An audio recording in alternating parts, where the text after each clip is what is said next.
In the deep rubber forests of southern Thailand, there is a village that does not appear on any map. People say fortune can be found there, if you are desperate enough to ask for it. Debts vanish, luck arrives, doors open. But in Ban Phra Nakhon, nothing is given freely. Because every gain must be balanced. And beneath the roots of an ancient shrine, something waits patiently, keeping perfect account. Tonight, we tell the story of a man who traded fate for wealth, and discovered what the earth demands in return. Chapter 1. The Village the Map Forgot. Ban Phra Nakhon did not exist on official maps. If one searched for it, nothing appeared, no roads, no postal code, no trace that people had ever lived there. Yet deep within the southern rubber forests of Thailand, beyond cracked asphalt roads and rusted mile markers swallowed by vines, the village waited in a pocket of silence untouched by time. The road leading in was barely a road at all. Mud swallowed tire tracks, roots bulged upward like bones trying to break through skin. By the time Niran's bus dropped him off at the final bend and left in a cloud of dust, the jungle had already begun to reclaim the path behind him. The air smelled of wet leaves and old rain. And something else, faint, metallic, almost like dried blood. Ban Phra Nakhon looked unchanged from his childhood memories. Wooden houses lifted on stilts. Corrugated metal roofs patched with tar. Prayer flags faded to colorless threads. But something in the stillness felt wrong. Chickens scratched the dirt, yet no children chased them. Doors stood open, yet no voices drifted out. The entire village seemed to be holding its breath. After sunset, the transformation was immediate. The jungle closed in. Cicadas stopped mid-cry, as if silenced by an unseen hand. Dogs crawled beneath houses and refused to emerge. Even the wind seemed unwilling to cross the boundary between trees and homes. Niran noticed that no one remained outdoors once darkness settled. Oil lamps were lit early. Windows were shuttered. Conversations dropped to whispers and then to nothing at all. He asked his aunt, the only relative who still lived there, why the village slept so early. She did not answer directly. Night belongs to what was here before us, she said, tying red thread around a bundle of herbs and hanging it above the doorway. We live here only during the day. He tried to laugh, but the sound died quickly in the thick air. Bangkok had stripped him of everything, his job, his savings, his dignity. Debt collectors had begun visiting his apartment weekly. Returning to Ban Phra Nakhon had not been a choice, it had been retreat. Yet as night deepened, he felt less like he had returned home and more like he had crossed into a place that had been waiting for him. From the edge of the rubber trees, beyond the reach of lamplight, the darkness seemed layered, not empty, but occupied. Once, while standing in the doorway, Niran thought he saw a shape between the trees. Tall, motionless, watching. He blinked, and it was gone. Inside, his aunt had already bolted the door. Do not step outside after midnight, she warned. Why? She hesitated long enough to make his stomach tighten. Because the forest listens, she whispered. That night, sleep came in fragments. The wooden house creaked softly on its stilts. Something brushed beneath the floorboards, too heavy to be a dog, too slow to be wind. Near dawn, he awoke with the sensation of being watched. Through the slats in the wooden wall, he could see the tree line. The darkness there did not fade with the coming light. And for a brief moment, he was certain that something within it did not blink. Chapter 2. The Man Without a Shadow. The only place in Ban Phra Nakhon that remained open after sunset was a narrow liquor shack leaning against the edge of the rubber trees. Its wooden walls were warped by humidity, and its tin roof rattled even when there was no wind. A single oil lamp hung from a nail above the counter, its flame weak and unsteady, as if struggling to remain in the world of the living. Niran went there on his second night, more to escape the suffocating silence of his aunt's house than to drink. The darkness in the village felt heavier indoors, pressing against the walls, filling the spaces between breaths. He needed noise, voices, movement, anything that might remind him he was still among the living. Inside the shack, 3 men sat hunched over cloudy glasses of rice liquor. They spoke in low tones that stopped entirely when he entered. Their eyes followed him, not with hostility, but with a tired, distant awareness, as though they had seen too many things worth fearing and no longer cared to react. Niren sat at the far end of the counter. The wood was sticky beneath his fingers. He was reaching for the bottle when he noticed the temperature drop. It was not gradual. It was sudden, like stepping into deep water. That was when he saw the old man. He sat alone at a table near the back wall, partially hidden in shadow. His spine curved forward like a branch bent under years of monsoon rain. His skin clung tightly to his bones, thin and gray, as though the color had been drained from him long ago. Sparse strands of white hair hung damply against his temples. But it was his eyes that held Niren. Clouded, pale, and filmed like stagnant water, yet focused with unsettling clarity. The oil lamp flickered, and Niren noticed something that made his throat tighten. Every person in the shack cast a trembling shadow across the wooden floor. The old man did not. The flame sputtered again, throwing light across the walls. The legs of chairs stretched into wavering silhouettes. Bottles cast thin glass reflections. But beneath the old man's chair, the floor remained bare, as if the light refused to touch him. Niren told himself it was an angle of the lamp, a trick of the eye. Too much travel, too little sleep. Still, he could not stop staring. The old man lifted his head slowly, as though he had felt the weight of Niren's gaze long before seeing him. When their eyes met, the sounds of the jungle outside seemed to retreat. Even the rattling roof fell silent. "You have returned with emptiness," the old man said. His voice sounded dry, like leaves crushed in a closed fist. Niren forced a small laugh and took a drink. The liquor burned down his throat. "I returned because I had nowhere else to go." The old man studied him without blinking. "No," he said softly. "You returned because something is missing."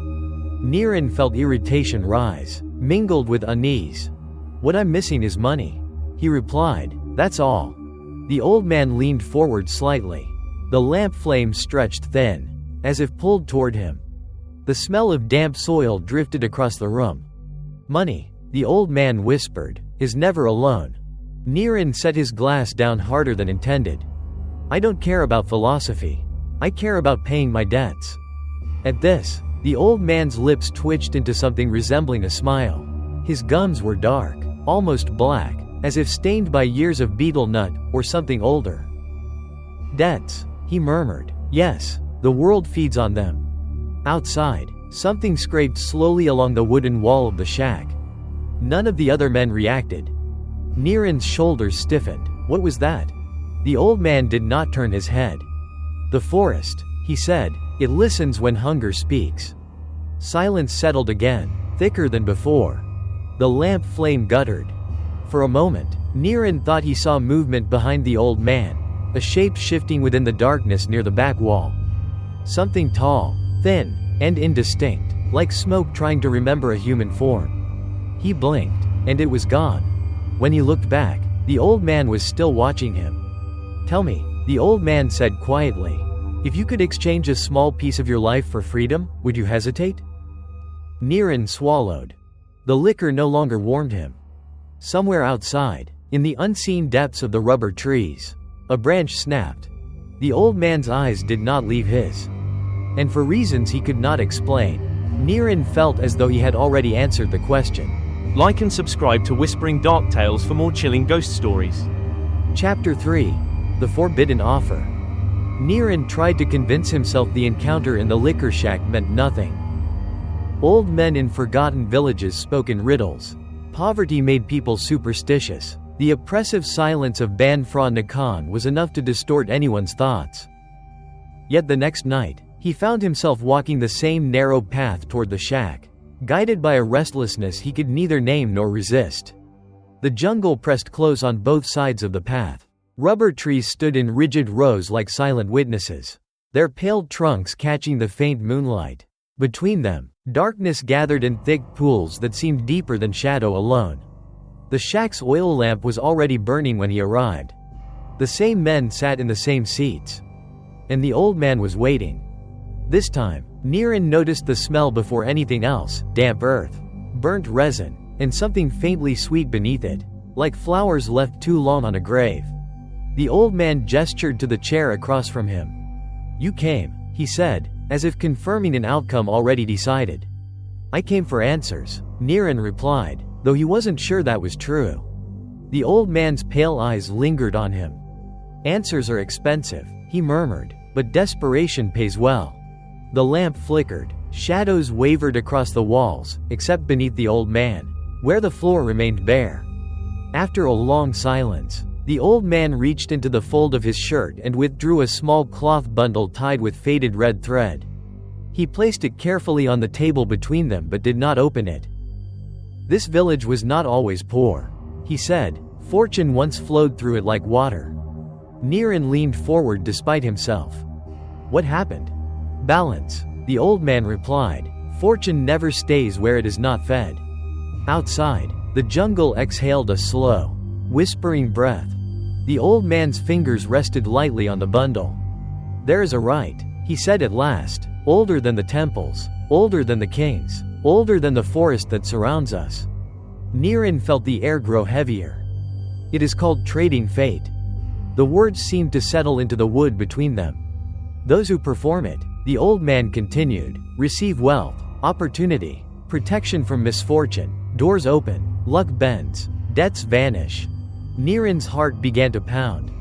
And the price? He asked. The old man did not answer immediately. Instead, he untied the red thread. Inside the cloth lay a small strip of darkened material, leather. Perhaps etched with faint yantra markings. The symbol seemed to twist when viewed directly, as if refusing to remain still. The air around the table cooled. The ritual demands balance, the old man said.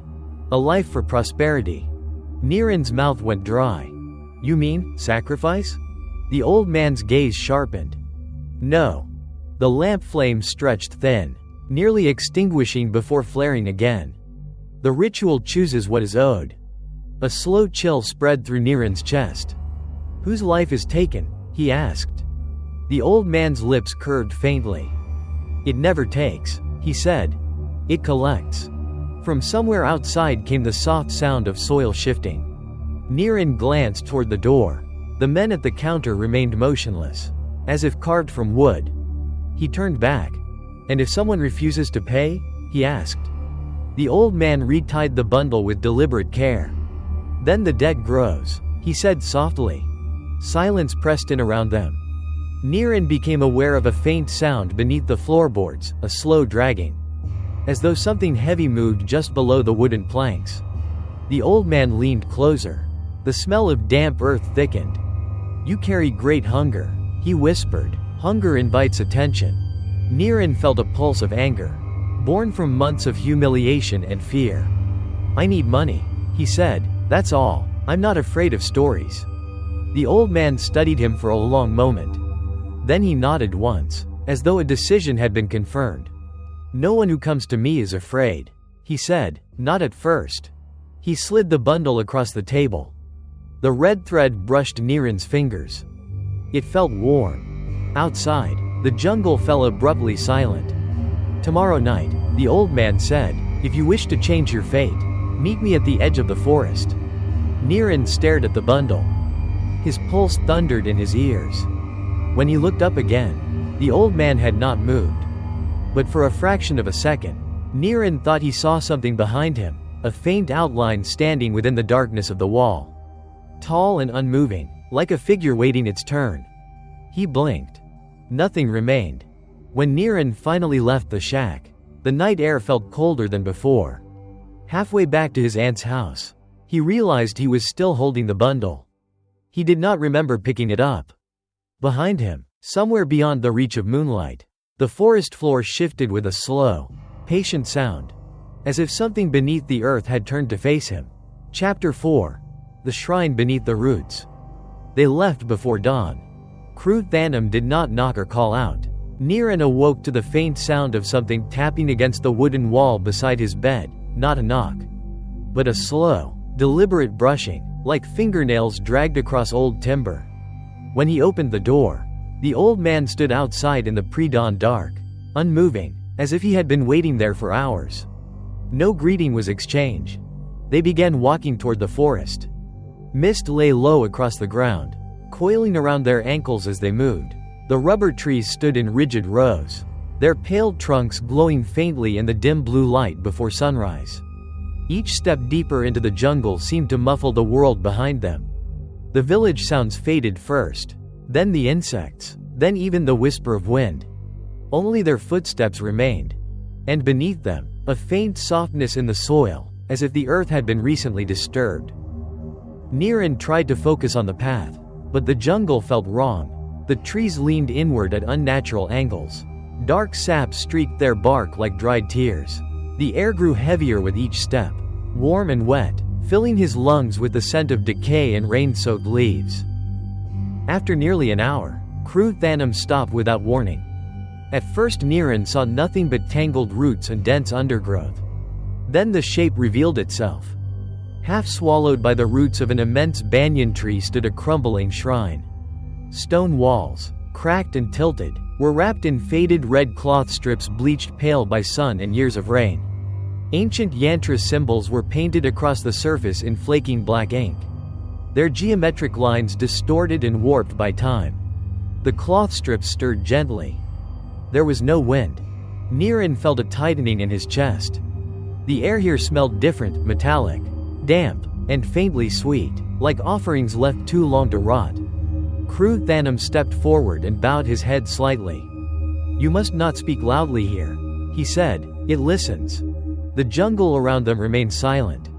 No birds called, no insects sang. Even the leaves seemed reluctant to move. They entered through a narrow opening where the stone wall had collapsed. Inside, the temperature dropped sharply. The ground was dark and moist beneath Niran's feet, soft enough to leave deep impressions. At the center of the shrine stood the figure. Niran stopped breathing. It was not a statue in any familiar sense.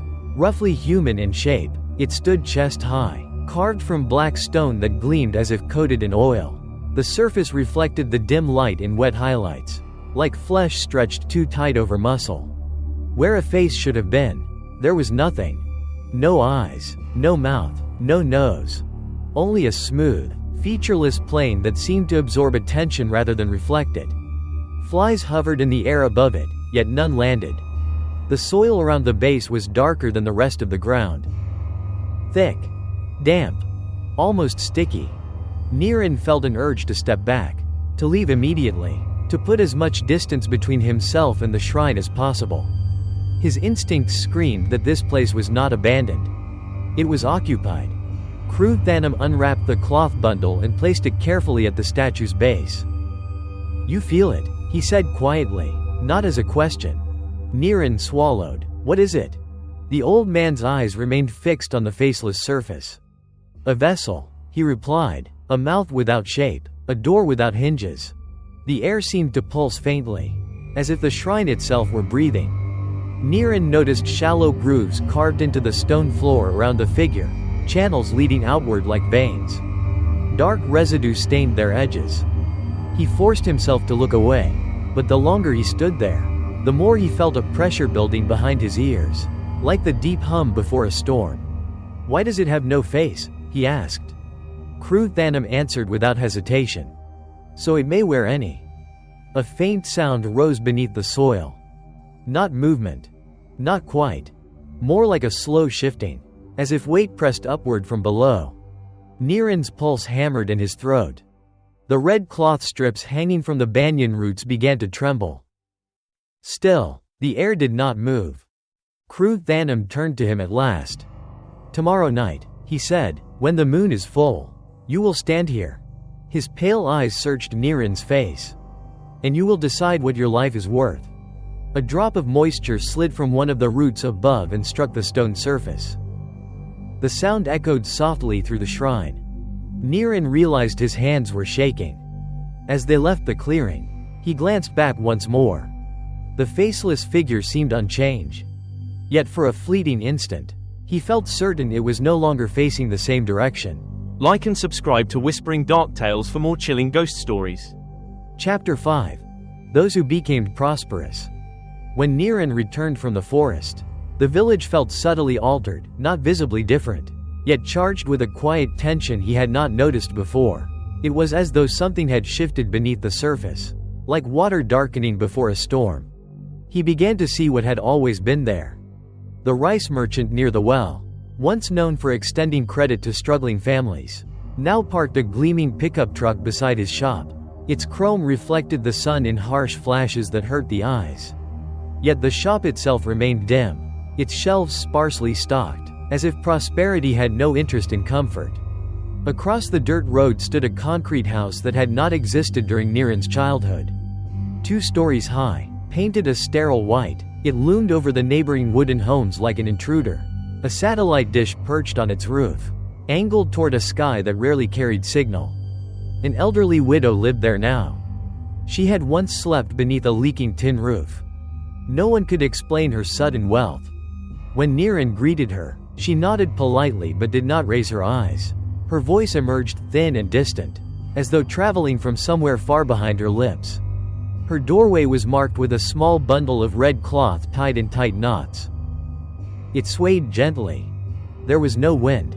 As the day passed, he noticed more details. A fisherman who once mended nets beneath his stilted house now owned a motorbike with mirrored chrome and tinted glass. A farmer whose crops had repeatedly failed now wore a gold chain heavy enough to glint even in shadow. But prosperity had carved something away from them. No children played near their homes. No laughter drifted from their porches. Doors remained open during daylight, yet interiors were dim and silent, as though the light itself refused to enter. When spoken to, they responded with careful politeness, but their gazes slid away before meeting another's eyes. Their smiles appeared slow and incomplete, like expressions remembered rather than felt. That evening, Niren asked his aunt about the changes. She paused while sorting dried herbs, her fingers trembling slightly. "They were fortunate," she said. Her tone carried no admiration, only fatigue. "And their families?" he asked. She did not answer.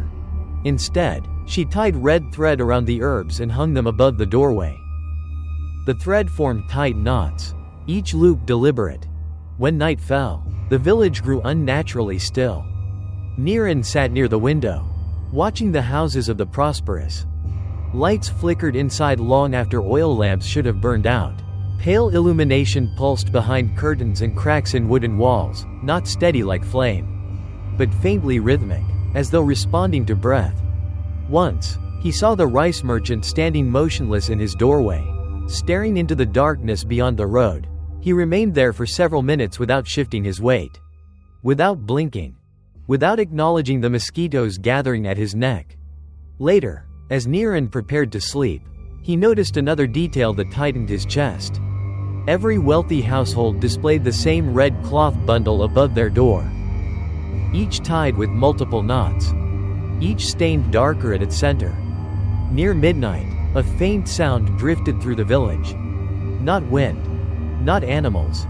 A low murmur, like voices speaking beneath the earth. Niren held his breath and listened. The sound faded. He told himself it was water moving beneath the soil. Yet when he lay down, he found himself imagining the dark ground beneath the village, layered, heavy, and restless. Somewhere beyond the walls, a door creaked open. Footsteps crossed dry dirt, then stopped. Directly outside. He did not move. He did not breathe. After a long moment, the footsteps retreated. In the morning, he found faint impressions in the soil near the base of the house. Not footprints. Too long. Too narrow. As if something had stood there, balancing its weight on points rather than heels. Across the road, the widow's red cloth bundle swayed slowly. The air remained perfectly still. Niren realized then that wealth had indeed come to Ban Phra Nakhon. But whatever had delivered it had taken something essential in return. And it was still collecting. Chapter 6.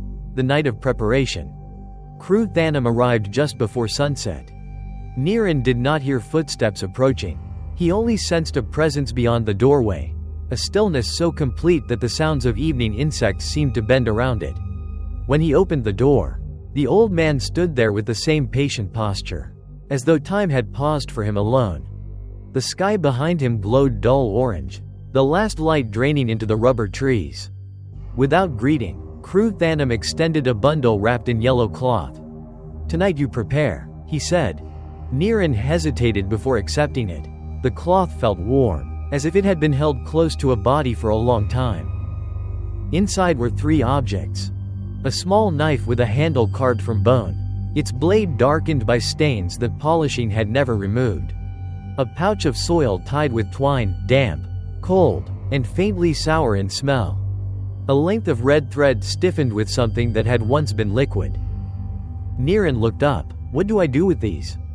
The old man's pale eyes reflected the fading light. "You will not perform the ritual yet," he said, "but tonight, you must allow it to recognize you." The words settled heavily in the air. Kru Thanom stepped closer and took Niran's wrist. His fingers were dry and unnaturally cool. Before midnight, he continued, "Bury the soil beneath your bed. Tie the thread around your wrist. Sleep with the knife beneath your pillow."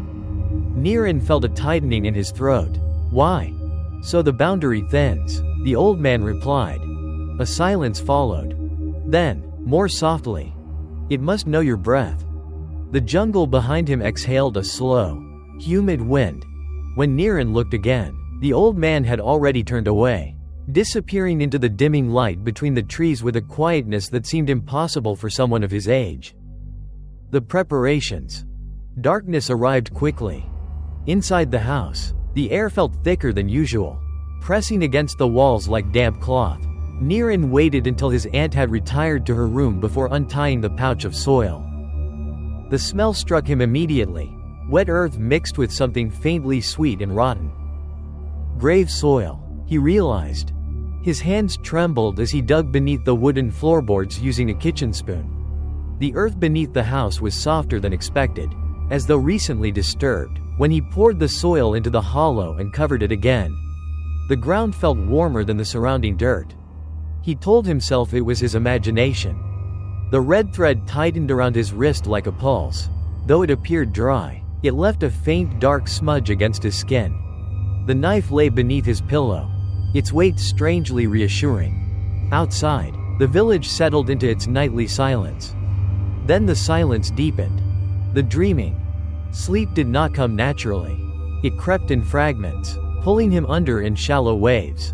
When dreams finally took hold, they arrived with suffocating clarity. He stood barefoot in the forest clearing. The shrine loomed ahead, its red cloth strips hanging motionless. The ground beneath his feet shifted. Not sinking, breathing. The soil cracked open in thin lines that spread outward like fractures in glass. From within the fissures, blackened fingers emerged, slick with mud, clawing upward in slow, desperate movements. The hands were too small, too thin, their nails broken and packed with dirt. More hands followed. Dozens. Then hundreds. They reached not toward the sky, but toward him. Niran tried to step back, but his feet would not move. The earth had softened around his ankles, gripping him with slow, patient pressure. The air filled with sound. At first it resembled wind moving through roots. Then it became something else. Crying. Thin, breathless sobs rising from beneath the soil. A child's voice gasping for air that never came. Hands brushed his skin. Cold. Clinging. One seized his ankle. He screamed. The awakening. Niran jolted upright in bed, choking on air. The room was dark except for a faint gray light filtering through the wooden slats. His heart hammered violently against his ribs. For several seconds, he could not move. Then he felt it. Cold dampness against his leg. He pushed aside the blanket. Mud streaked his ankle. Not dry dust. Wet soil. Fresh. His breath came in short bursts. The window beside his bed stood open. He was certain he had closed it. Outside, the tree line waited in dense shadow. The red thread around his wrist felt tighter. From beneath the floorboards came a faint sound. Not scratching. Not movement. A slow shifting pressure, like weight adjusting in the earth below. Niran held his breath. The sound stopped. He did not sleep again. Just before dawn, he thought he heard something else, a faint exhale rising from beneath the house. As though the soil itself had released a long, patient breath. When morning light finally entered the room, he found the ground beneath his bed slightly sunken. As if something below had settled closer. Like and subscribe to Whispering Dark Tales for more chilling ghost stories. Chapter 7. The Monk's Warning. The monk arrived just after sunrise. Niran saw him from the doorway, a thin figure in faded saffron robes walking slowly along the dirt path that cut through the village. The morning light should have cast a long shadow before him, yet the ground at his feet remained pale and unmarked, as if the sun itself hesitated to touch him. He carried no alms bowl, no sandals, only a string of worn prayer beads wrapped twice around his wrist. Villagers watched from their windows but did not step outside. Doors remained half closed, curtains stirred slightly, then went still. The monk stopped at the base of the wooden steps leading to Niran's aunt's house and raised his eyes. They were not the serene eyes Niran expected. They were heavy with exhaustion, and something close to grief. "You buried the soil," the monk said. It was not a question. Niran felt his throat tighten. "Who are you?" "A servant of what remains," the monk replied gently. His voice carried neither accusation nor anger, only the quiet weight of someone who had witnessed too much. Niran hesitated, then stepped aside to let him enter. Inside the house, the air inside felt cooler as the monk crossed the threshold. He paused briefly beneath the doorway, glancing at the red thread bundle hanging above it. His fingers moved in a small, almost unconscious gesture of blessing before he stepped fully inside. They sat on the wooden floor. The monk's gaze drifted slowly across the room, as though listening to something beneath the surface of sound. At last, he spoke. "The soil beneath your bed does not belong to the living," he said. Niran swallowed. "It's part of the ritual." The monk closed his eyes. "Yes," he said softly, "that is why I came." Silence gathered between them. Outside, the morning insects hummed, but the sound seemed distant, filtered, unreal. "You think you are exchanging misfortune for fortune," the monk continued, "that you will gain money and lose nothing but a little blood and sleep." Niran did not respond. The monk opened his eyes. "The ritual does not trade lives," he said. "It trades ownership." A chill spread through Niran's chest. "I don't understand." "You will still breathe," the monk said. "You will still walk, speak, and eat, but what you are will no longer belong to you." The words settled heavily into the wooden floor between them. "The debt beyond death." The monk reached down and pressed his palm gently against the floorboards. For a moment, his expression tightened. "As wealth gathers," he continued, "something else accumulates beneath you." Niran's pulse quickened. "The forest keeps perfect balance. It does not punish. It does not forgive. It remembers." A faint sound rose from beneath the floor, not loud enough to be called movement, but present enough to be felt. Niran's breathing grew shallow. "What happens if I stop?" he asked. The monk looked at him with a sorrow that felt deeper than fear. "You have already been seen," he said. Outside, a bird shrieked suddenly, then fell silent. The dream that was not a dream. The monk studied Niran's face. "You dreamed of hands," he said quietly, "of crying beneath the earth." Niran's breath caught. "How do you know that?" The monk did not answer directly. "Those who are called," he said, "are first touched in sleep." His gaze drifted toward the floor again. "They are learning your weight." The room felt smaller, the walls closer, the air heavier. A warning without command. "I cannot forbid you," the monk said after a long silence. "Desperation is a powerful teacher." His voice softened further. "But know this, after the ritual, the debt will not be measured in money." Niran stared at him. "In what, then?" The monk's fingers tightened slightly around his prayer beads. "In presence," he said. "In memory. In the slow erasure of what makes you human." The words hung in the air long after he finished speaking. Departure. When the monk rose to leave, he paused at the doorway. "The forest is patient," he said without turning. "It waits longer than fear, longer than regret." He stepped outside. Sunlight washed over the yard, but the space where he had stood felt dimmer, as though light had thinned in his absence. Niran watched him walk down the path until the rubber trees swallowed him.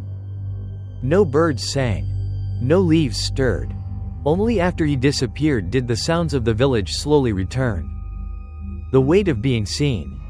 Inside the house, the silence returned, but it felt different now. Not empty, but occupied. Niren looked down at the red thread tied around his wrist. The knot seemed tighter than before, pressing faintly into his skin. From beneath the floorboards came a soft settling sound. He held his breath. It stopped, but the sensation remained. Not of being alone, but of being recognized. And somewhere beyond the walls, in the dense stillness of the rubber trees, something waited with the patience of the earth itself. Chapter 8. The blood ritual begins. Night did not fall over Ban Phra Nakhon, it descended. The last light faded behind the rubber trees as though swallowed rather than dimmed. By the time the moon rose, the village had already retreated into silence. Lamps were extinguished early, doors sealed, even the dogs did not bark. Niren stood alone at the edge of the forest. The red thread around his wrist felt tight enough to pulse. Beneath his shirt, his heartbeat struck with uneven force, as if echoing from somewhere deeper than his chest. He had not told his aunt he was leaving. Something in the air felt aware of his movement. Mist clung low to the ground, sliding between the tree trunks in pale ribbons. The path into the forest appeared darker than it had any right to be beneath a full moon. Kruthanam waited where the shadows thickened. He stood motionless, his pale eyes reflecting the moonlight with a dull sheen. Without a word, he turned and began walking. Niren followed. Each step into the jungle seemed to dull the sounds of the world behind them. The village vanished first, then the insects, then even the soft friction of leaves overhead. By the time they reached the clearing, the silence had weight. The ruined shrine crouched beneath the banyan roots, its red cloth strips hanging like old wounds. The air smelled stronger tonight, iron, wet soil, and the faint sweetness of decay. The faceless stone stood at the center, gleaming faintly as though damp. Niren stopped several steps away. His skin prickled with cold despite the humid heat pressing against his back. Kruthanam unwrapped a small bundle and placed its contents carefully at the base of the stone. Incense black as charcoal, a clay bowl, and a folded strip of cloth marked with yantra symbols. "You must not step outside the circle once it is drawn," the old man said. His voice sounded softer than the darkness surrounding them. He knelt and began tracing a ring in the soil using a charred stick. The circle was imperfect, its edges trembling where the dirt resisted the mark. Yet the air inside its boundary felt subtly different, thicker, heavier, almost pressurized. When he finished, he gestured for Niren to step inside. The moment Niren crossed the line, a faint pressure closed around his ears. The jungle fell completely silent. Even the distant hum of night insects vanished. Kruthanam lit the incense. Smoke rose in thin gray spirals, drifting toward the stone instead of upward. "Give your blood," he said. Niren's fingers tightened around the bone-handled knife. For a moment, the monk's warning surfaced in his mind: it trades ownership. His hand trembled. Then he cut his palm. The pain was sharp and immediate. Blood welled quickly, thick and dark in the moonlight. "Place it on the stone," Kruthanam instructed. Niren hesitated only a second before pressing his bleeding hand against the faceless surface. The stone was warm, warmer than flesh. For a heartbeat, nothing happened. Then the blood vanished. Not dripped, not smeared. Vanished, drawn inward as if the stone had opened unseen pores and drank. Niren gasped and tried to pull away, but Kruthanam's grip tightened around his wrist. "Do not break contact," the old man whispered. The ground trembled faintly beneath Niren's feet. At first it felt like distant thunder, then like a slow shifting weight beneath the soil. The incense smoke thickened, flowing toward the stone in thin streams that disappeared into its surface. From somewhere deep below came a sound. A long, exhausted exhale. The red cloth strips tied to the banyan roots began to tremble. Yet the air remained still. Niren's pulse thundered in his ears. The warmth beneath his palm intensified, spreading up his arm like heat from a fever. Then he felt it. A second pulse. Slow. Heavy. Deliberate. The stone was beating. Once. Pause. Again. The ground beneath the shrine responded with a subtle vibration. as though something vast shifted in its sleep. Niren's breath came in shallow bursts. His vision blurred at the edges. From beneath the soil came a faint sound, not yet distinct, but layered, rising like distant echoes through wet earth. Kru Thanam's voice drifted toward him, distant and hollow. "It knows you now." The pulse beneath Niren's hand strengthened. The warmth turned oppressive. The soil at the edge of the circle began to darken, moisture rising through it as though drawn upward by thirst. The sound beneath the ground grew clearer. Not wind. Not shifting roots. Something else. Niren strained to listen. His heart stopped. It was breathing. Not one breath. Many. Slow. Patient. Waiting. The stone pulsed again. And this time, Niren felt something beneath the surface shift, not beneath the shrine, but beneath him. Like and subscribe to Whispering Dark Tales for more chilling ghost stories. Chapter 9. Crying Beneath the Earth. At first, Niren thought the sound was only the echo of his own blood rushing through his ears. The stone pulsed beneath his palm, slow, deliberate, impossibly alive. Each beat traveled up his arm and into his chest, disrupting the rhythm of his own heart until he could no longer tell which pulse belonged to him. Then the sound came again. Faint. Broken. A thin vibration rising through the soil. He held his breath. It came from below. Not from the forest. Not from the trees. From beneath the shrine. A soft, wavering whimper drifted upward through the earth.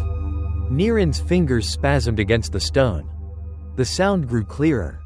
A child's cry, weak, breathless, as if forced through a throat filled with dirt. His lungs locked. He tried to pull his hand away, but Kru Thanam's grip tightened like iron. "Do not break the offering," the old man whispered. The crying multiplied. One voice became two. Two became many. Thin sobs seeped upward through the soil, rising between the roots, leaking through the cracks in the stone floor. They were not loud, yet they filled the clearing with suffocating presence, fragile, desperate sounds repeating without rhythm, without rest.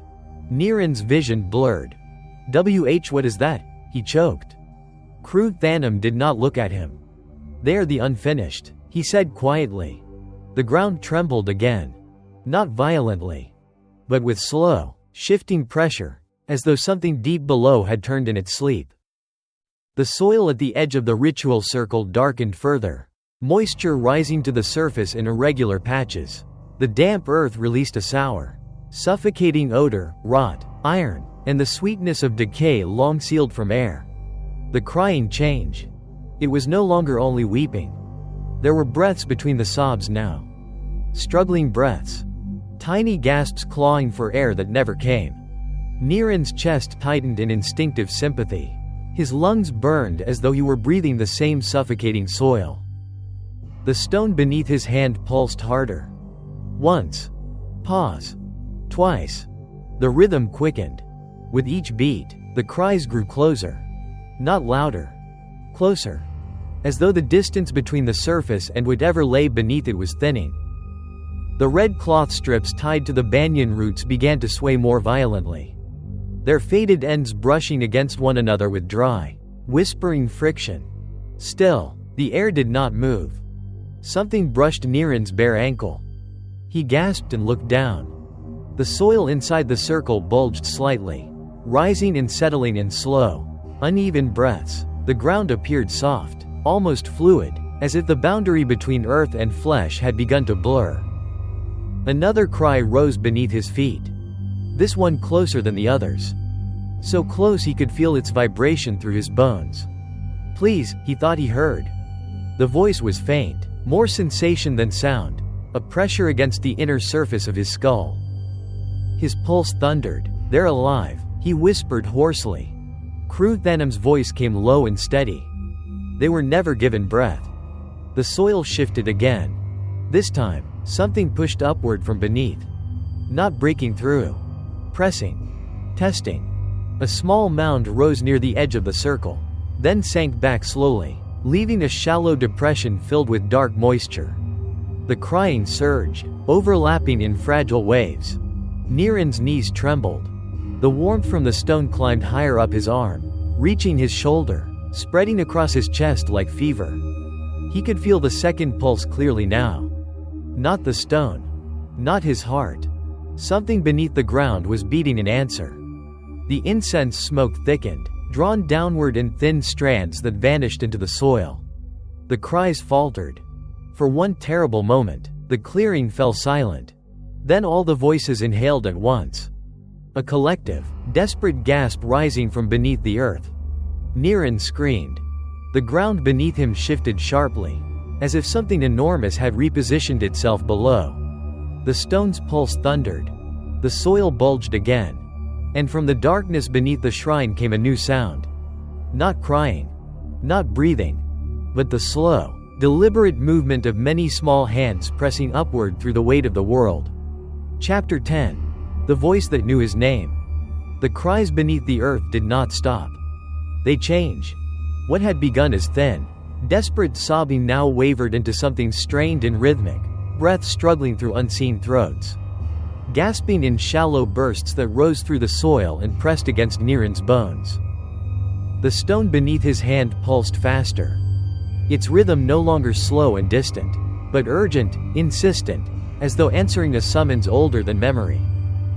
Heat spread through his arm and across his chest, tightening his ribs with suffocating pressure. Each pulse forced air from his lungs. Each pause left him desperate to inhale. The soil at his feet shifted again. Then the crying stopped. Not faded. Stopped. The silence that followed was not empty. It was waiting. The jungle beyond the clearing had fallen into a depth of stillness so complete that Niran could hear the faint ringing inside his own skull. Even the incense smoke seemed suspended in the air, frozen in thin gray strands. Kru Thanam's grip remained locked around his wrist. "Do not turn," the old man murmured. Niran had not realized he was trying to. The temperature dropped abruptly. Cold gathered along the back of his neck, spreading downward like damp fingers pressing against his spine. Something stood behind him. He could not see it. But he felt its presence, not as weight or movement, but as an absence, a hollow in the air where warmth should have been. The stone pulsed once. Twice. Then, from somewhere below his feet. Niran. The voice did not travel through the air. It arrived inside his head. Wet. Distant. As though spoken through layers of soil and bone. His heart stopped. He tried to pull away, but his arm refused to move. Niran. This time the voice came from a different direction, not below. Not behind, but everywhere at once, vibrating through the circle, through the roots, through the hollow chambers of his ribs. His name did not sound spoken. It sounded remembered. His vision warped at the edges. The clearing seemed to stretch, the banyan roots lengthening into dark tendrils that curved inward like reaching fingers. "I hear it," he gasped. Kru Thanam's voice remained steady. "It hears you." The soil inside the circle darkened further, moisture seeping upward in slow, spreading veins. The ground no longer appeared solid. It moved with faint, fluid undulations, as if something vast shifted beneath a thin skin of earth. Niran. The voice came again. Closer. This time layered with a wet rasp, like breath forced through mud. A pressure built inside his skull. Images flickered behind his eyes, not memories, not dreams, but fragments of sensation, suffocation, darkness, weight pressing down from every direction. A hand reaching upward through soil that never loosened. A mouth opening into dirt. A final breath that never arrived. He screamed. The sound barely left his throat. The air inside the circle felt thick, resistant, as if sound itself were being absorbed. Behind him, something shifted. The sensation was unmistakable now, a shape leaning closer, bending toward his ear with impossible patience. Cold breath brushed his skin. Niran. His knees buckled. The stone's pulse thundered against his palm. And beneath it, another pulse answered. Slow. Massive. Ancient. The ground bulged at the edge of the circle, rising in a slow arc before settling again. The soil split along a thin line, releasing a damp exhale that smelled of rot sealed for generations. The incense smoke no longer drifted downward. It streamed into the fissure. Kru Thanam's grip tightened. "Do not break the circle," he whispered. "If you step beyond it, you will not be called back." The voice spoke again, layered now with faint echoes, not one voice, but many overlapping, speaking through the same breath. "Niran, stay?" The words stretched, warped, dragged through unseen mouths. The banyan roots trembled. The red cloth strips began to twist slowly around themselves, tightening as though wrung by invisible hands. Niran's chest convulsed. He could not fill his lungs. The air tasted damp and heavy, thick with the metallic tang of soil long sealed from light.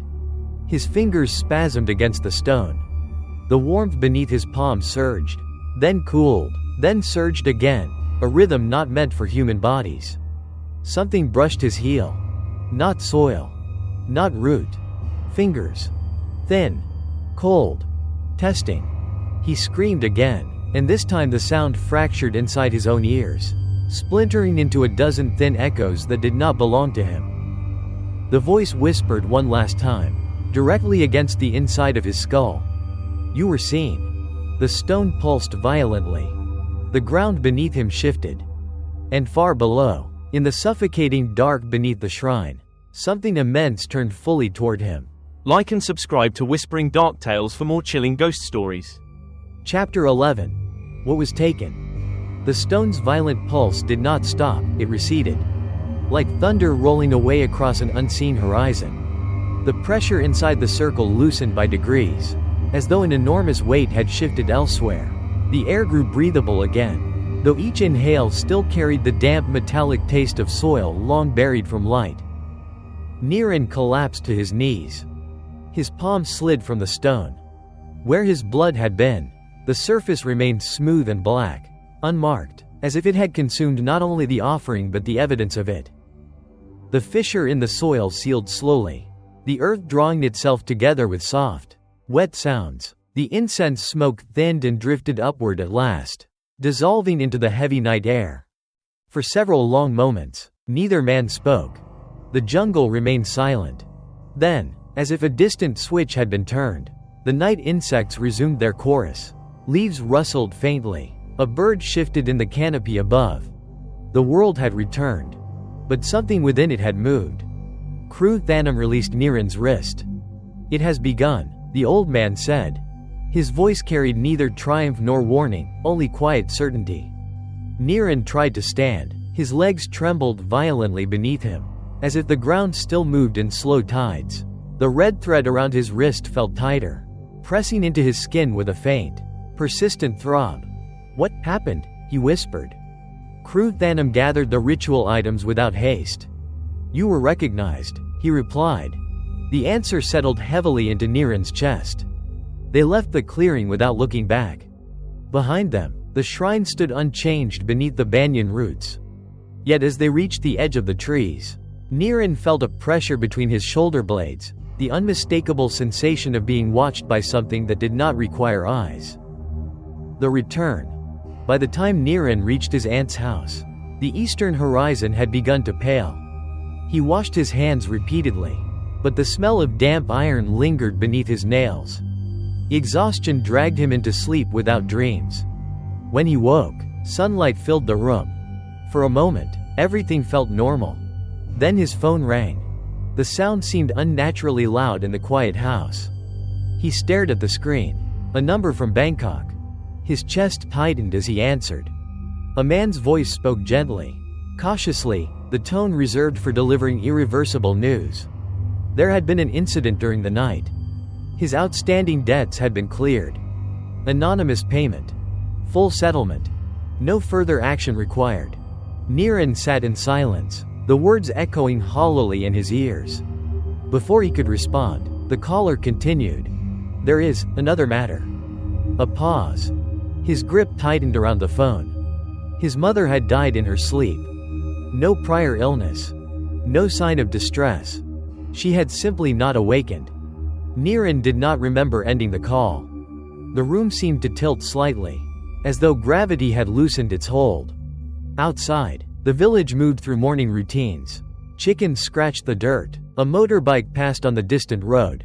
Ordinary sounds continued, untouched. Inside his chest, Something hollow opened. Unnatural fortune. By afternoon, messages began arriving. A former employer offering contract work. An investment opportunity forwarded by an old acquaintance. A notice confirming funds deposited into his account.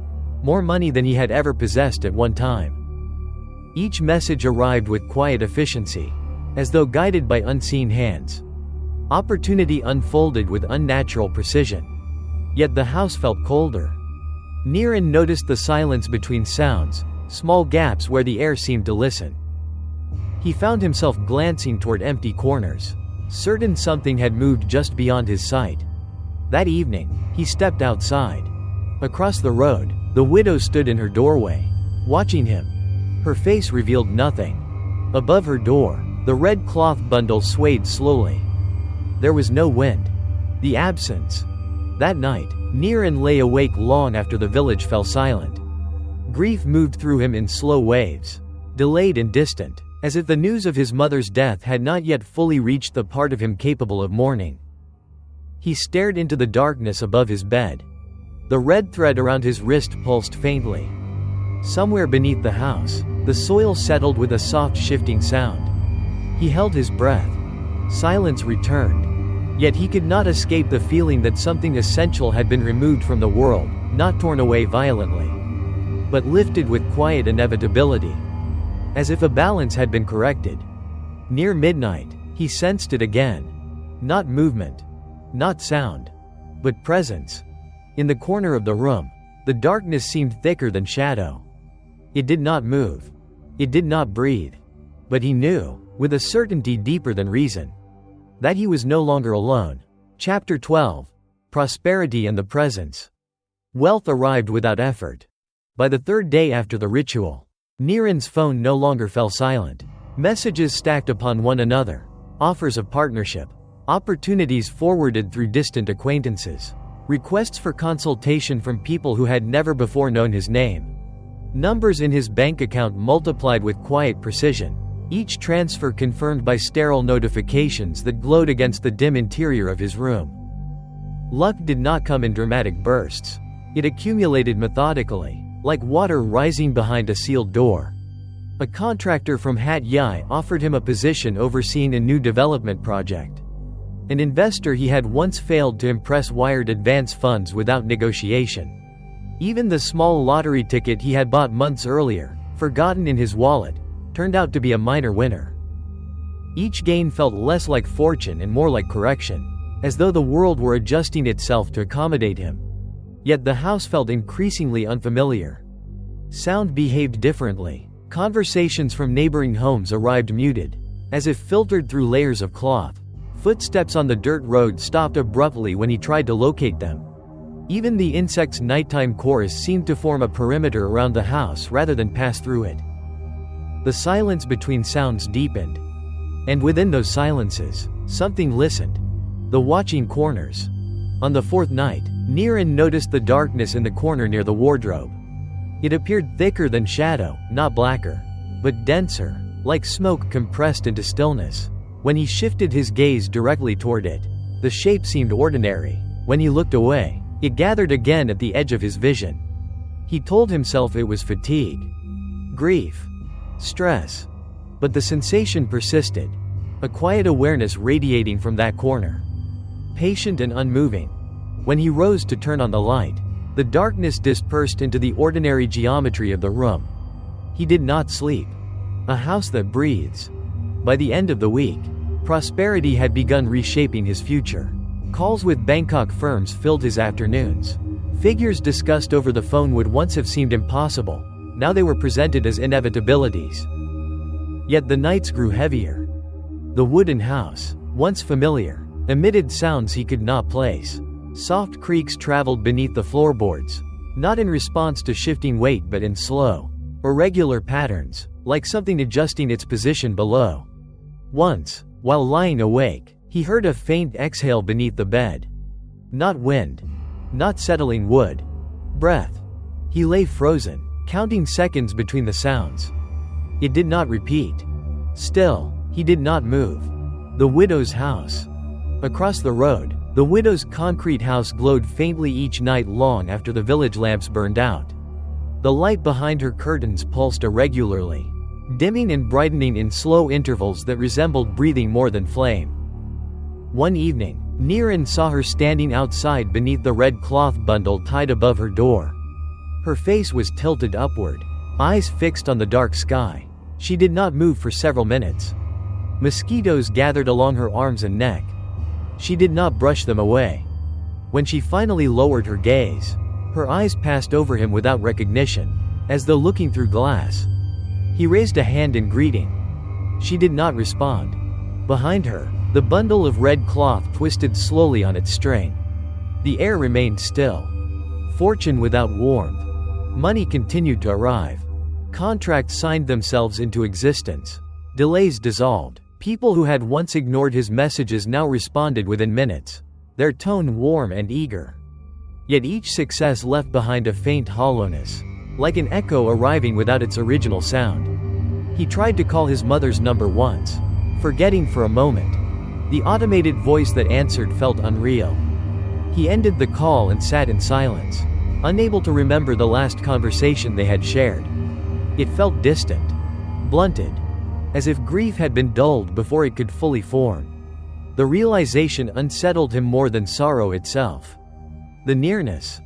On the seventh night, Niran woke abruptly, unsure what had disturbed him. The room was dark.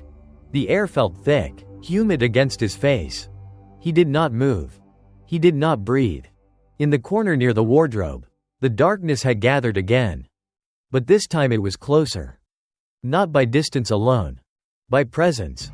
The shape did not shift or advance. It simply existed with greater certainty, as though becoming more defined through his awareness. A pressure formed behind his ears, faint but unmistakable, like the deep silence before a storm. The red thread around his wrist pulsed. Once. Twice. He closed his eyes, hoping the shape would dissolve when he opened them again. When he looked, the corner was empty. Yet the sensation remained. Not of being watched, but of being accompanied. A subtle exchange. In the days that followed, Niran began to notice something he could not explain. He laughed less. Food tasted duller. Memories surfaced with softened edges. Their emotional weight strangely diminished. Even grief moved through him like a distant tide, present but unable to break against the shore. In its place grew a calm he did not trust. A stillness too deep to belong to ordinary peace. Late one night, as he lay listening to the quiet breathing of the house, a thought surfaced unbidden. Something had not been taken all at once. It was being collected slowly. Measured. Patient. From beneath the floorboards came a faint settling sound. He held his breath. Silence returned. But he could not shake the feeling that the house, and whatever lay beneath it, was drawing closer with each passing night. And that prosperity, like the slow rising of groundwater beneath foundations, was not building a future. It was filling a depth. Like and subscribe to Whispering Dark Tales for more chilling ghost stories. Chapter 13. The Souls That Return.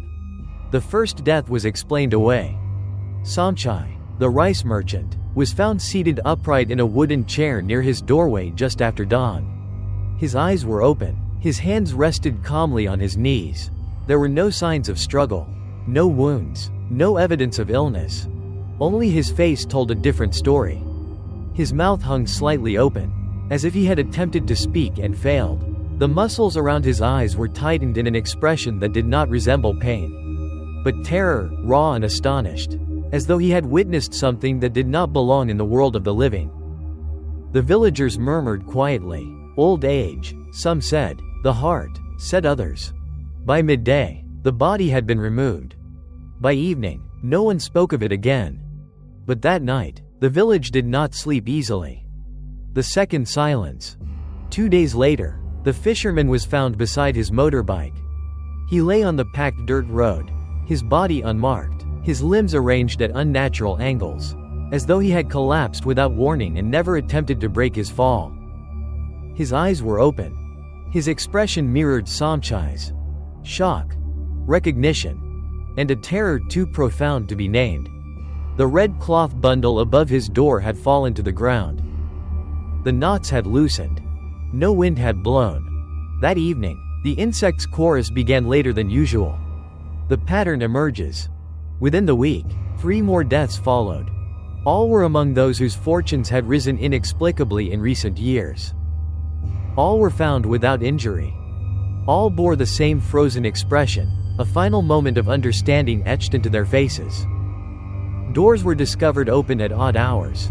Oil lamps burned dry. Bowls of untouched rice hardened beside sleeping mats. And at each home, the red cloth bundle had either loosened or fallen. Villagers began closing their doors earlier. Conversations shrank to whispers. No one walked alone after sunset. Yet no one spoke openly of what connected the dead. The night sounds. At night, the village changed. Niran heard it from his bed, faint murmurs rising through the soil beneath the house. Too soft to be voices, yet too rhythmic to be mistaken for insects. The sounds came in uneven waves, pausing and resuming as if responding to a distant signal. Once, he thought he heard a child's breathless sob woven into the sound.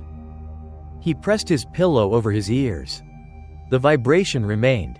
Return of the monk. The monk returned at dusk on the day the 5th body was discovered. No one saw him enter the village. He simply appeared at the edge of the road, his saffron robes dim in the fading light. He did not stop at any house. He walked directly to Niran. The balance is correcting itself, the monk said quietly. Niran's chest tightened. They're dying. The monk studied him with deep, unhurried sorrow. They were never meant to keep what they received, he replied. The air between them felt heavy with unspoken understanding. The taken are returning, the monk added. From somewhere beyond the houses, a dog began to howl, a long, broken sound that carried through the still air before fading abruptly. The village withdraws. That night, no lamps burned after dusk. The village retreated into darkness. Even the widow's concrete house stood unlit. Niran watched from his window as mist gathered low along the road, creeping across the packed earth like slow-moving breath. No wind stirred it. No footsteps disturbed it. Yet it advanced steadily, spreading between houses, slipping beneath raised floors and through narrow gaps in wooden walls. He closed the window and barred it. Still, the air inside felt damp and heavy. Recognition. Near midnight, Niran heard a sound outside his door. Not knocking. Not footsteps.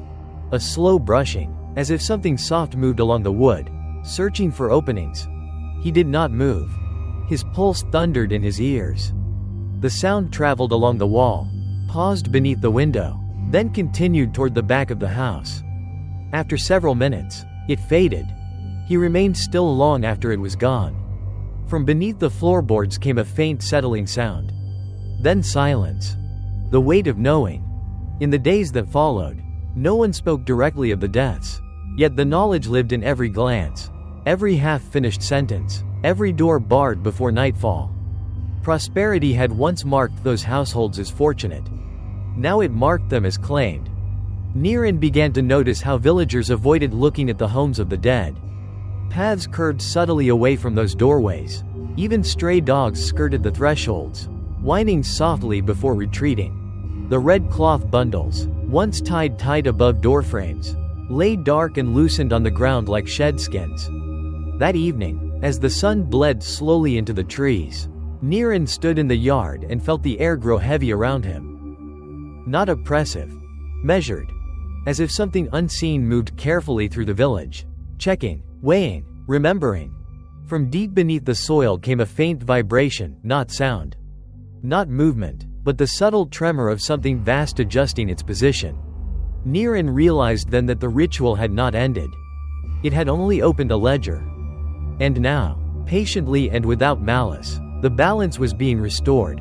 Chapter 14. The stone opens. By the time the 6th death was whispered through the village, no one pretended coincidence any longer. Doors closed before sunset. Oil lamps were shielded. Even the children, those few who remained, were kept inside.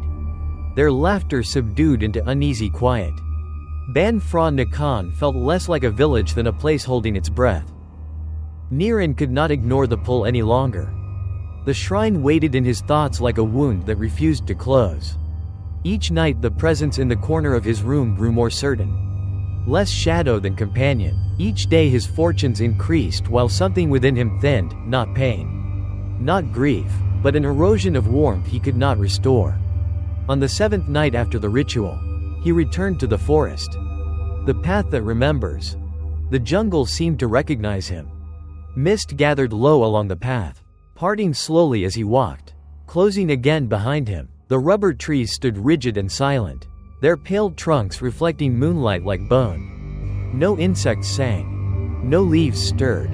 Yet the deeper he went, the stronger the sensation became, not of entering the forest, but of descending into something that had been waiting beneath it. The clearing appeared sooner than he expected. The shrine crouched beneath the banyan roots, its red cloth strips hanging limp and darkened, as though soaked in old rain. But something had changed. The air vibrated faintly, a low pressure pressing against his ears. And the stone at the center was no longer whole. The broken surface. A vertical fissure split the faceless stone from crown to base. The edges were not jagged but smooth, as if the stone had parted willingly. From within the opening seeped a darkness deeper than shadow, not absence of light, but a density that seemed to swallow it. Niran approached slowly, each step resisted by a heaviness in the air.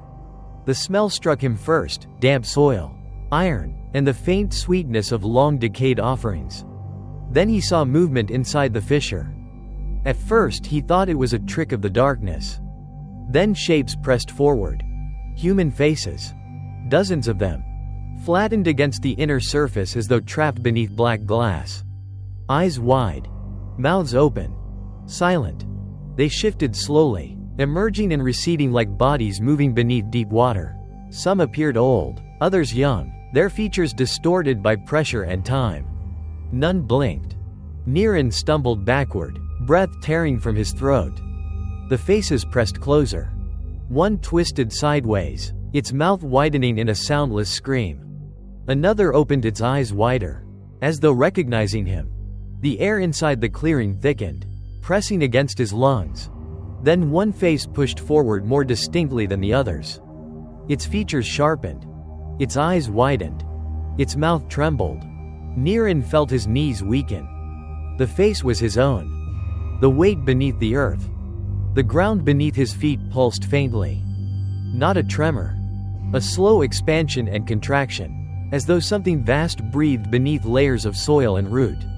From the fissure came a soft exhale. Not wind. Not breath. A release of pressure from depths too great to imagine. The banyan roots trembled. The red cloth strips began twisting slowly around themselves, tightening with silent tension. Niran tried to step away, but the soil felt soft, yielding beneath his weight. A faint sound rose from the fissure. Not voices. Memory of voices. The sensation of words spoken through earth and bone rather than air. His skull filled with pressure. Images flooded his mind in broken flashes. A merchant counting money beneath lamplight. A widow sealing her door against the night. A fisherman staring into dark water that did not reflect the moon. Hands reaching upward through soil that never loosened. Breaths stolen before they were taken. The monk's voice echoed in his memory. It trades ownership. The truth without words. Niran stared into the fissure, unable to look away from the shifting faces. Understanding arrived not as thought, but as recognition. Each fortune had required a vessel. Each vessel had been replaced. The ritual had not taken lives.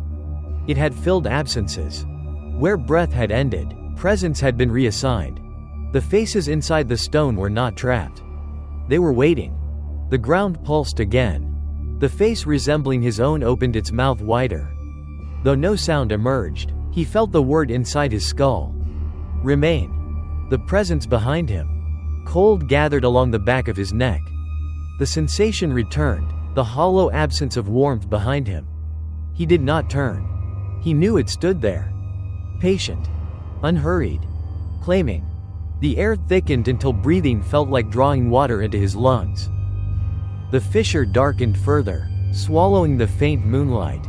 The faces receded slightly, as if making space.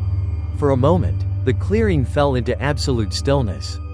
Then the ground beneath the shrine shifted with slow, deliberate weight, and Niran understood with a certainty deeper than fear. The ritual had not given him wealth. It had made room for him. Like and subscribe to Whispering Dark Tales for more chilling ghost stories. Chapter 15. The Final Vessel. The clearing did not grow darker. It deepened. Moonlight still touched the banyan roots, still traced the cracked stones of the shrine, yet the air within the circle felt submerged, as though Niran stood at the bottom of a vast, unseen depth where light arrived thin and exhausted. The fissure in the stone widened by a fraction. The faces inside shifted, retreating into the dark interior like figures stepping back from a doorway. Making space.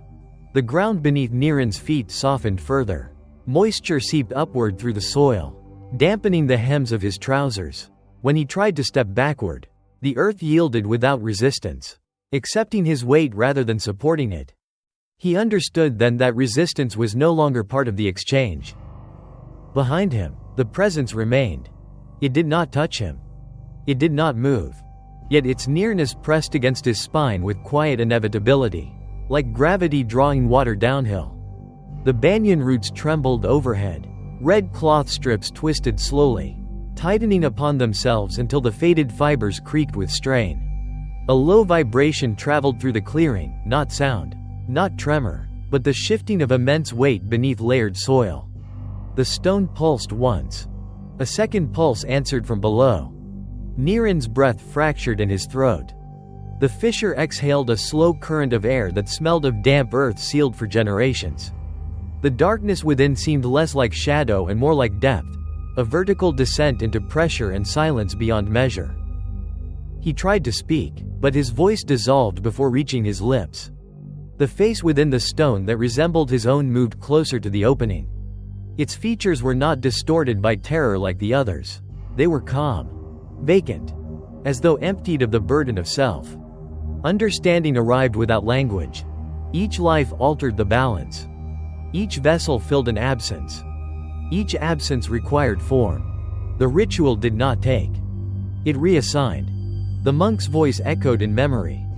The debt will collect slowly, in presence. The soil around his ankles loosened. Cold seeped through the fabric of his clothes, clinging to his skin like damp fingers.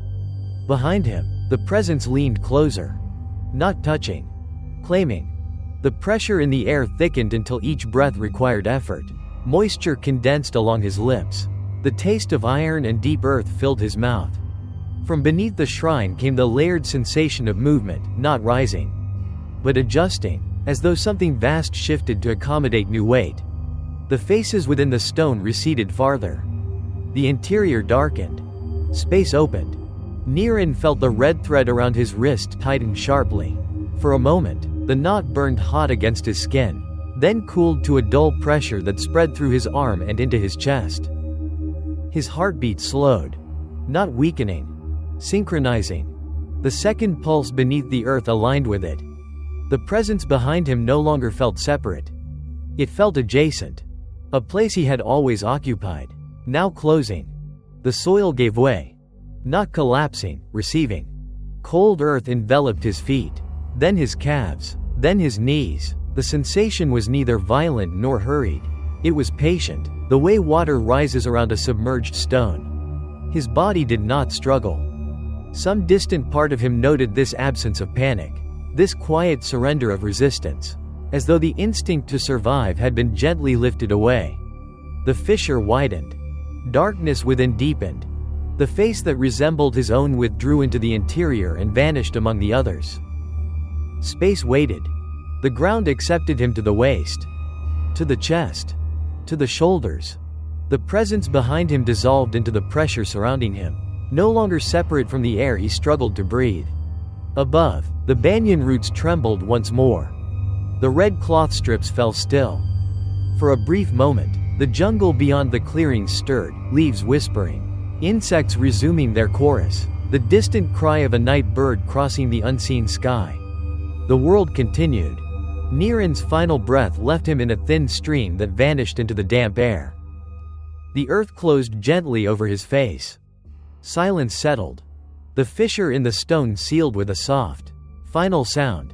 Morning. At dawn, villagers walking the forest edge found a cloth bag resting at the entrance to the shrine clearing. Inside lay neatly bound stacks of banknotes. More money than most would see in a lifetime. No footprints marked the soil around it. No sign revealed who had left it. At the center of the shrine stood the black stone figure, smooth and whole once more. Faceless. Its surface glistened faintly in the morning light. Warm to the touch. Some believe the ritual ended with him. Others say the forest never releases what it has claimed. In Ban Phra Nakhon, the shrine still stands beneath the banyan roots, silent and faceless. And when desperation grows heavy enough, people still walk into the jungle seeking fortune. Sometimes, on windless nights, the villagers hear faint sounds rising from beneath the soil. Not crying, not breathing, but the slow, measured pulse of something remembering every debt. If you ever find yourself offered wealth in exchange for fate, listen carefully. Because the earth is patient, and it never forgets. Like and subscribe to Whispering Dark Tales for more chilling ghost stories.